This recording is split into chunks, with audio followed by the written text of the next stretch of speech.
beautiful day today. Morning lows were well into the 60s for both sides of the lake. Now a little bit milder at the airport, but even lakefront got down to 73 and 60s both north and south. Belle Chase was 69 to start the morning. Gonzales at 68, same down in Morgan City. And today's high stayed in the 80s, and that was despite the fact that we stayed under sunny skies all day long. We were below average. Now by tomorrow, this was short-lived, kind of a brief taste of fall. We'll be back to 89 or 90 degrees and in the 90s for the rest of this week. The humidity, though, different story. It is low outside right now with bright sunshine.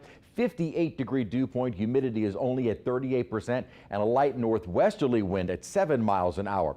In the 80s outside this evening, but with this dry air in place, as soon as the sun goes down, temperatures will be getting cool by late evening and night. So any evening outdoor plans, weather-wise, ideal. And the reason for that, we've had this broad upper-level troughing pattern, which has persisted. Now, this doesn't guarantee you get a cold front, but this is what you need in order to get a front. Now in the short term, the drier air is going to hang around. There will be some slight ups and downs, including tomorrow and on into Wednesday. Temperature wise, we did see a big drop in temperatures, and humidity wise, it is much lower. But we're on the Gulf Coast, and it doesn't take much to see that higher humidity kind of sneak back in. And I think we will start that process beginning tomorrow. Dew points start to get more into the mid upper 60s. That is still very pleasant. Not as dry as it was today, but still not a bad feel. Upper 60s and even some lower 70s heading into our Wednesday morning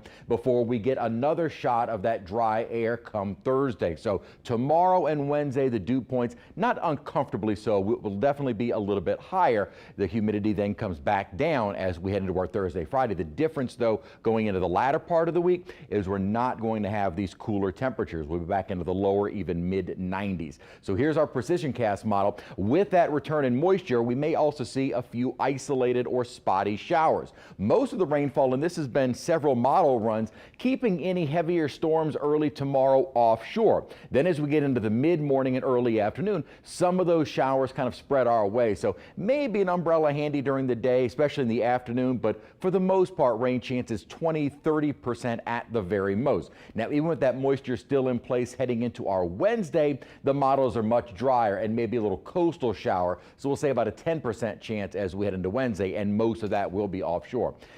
It is not often, with 2 days to go before the official peak of hurricane season, September 10th on Wednesday, that we can say there are currently no active areas anywhere in the Atlantic Basin. Yeah, you do see some areas of thunderstorms, such as along these old frontal boundaries. The current pattern would keep anything that tries to develop in the coming days well away from us. Now, long-range models starting to sniff out more development as we get kind of mid to later into September. Out in the main development region, not a big surprise, but as far as anything close to home, models keep us over the next 10 days completely quiet in the Gulf. We're not there yet. We tend to be able to breathe that sigh of relief come mid-October, so we still have a little bit more than 4 weeks to go. 30% chance of rain tomorrow. Again, humidity up a little bit, but I would not call it muggy at all. Same on Wednesday, but most of our rainfall Wednesday more so near the coast. We do dry out, but notice with an upper ridge building over us, our high temperatures will be hotter. So hot going into the end of the week and weekend, but that less humid air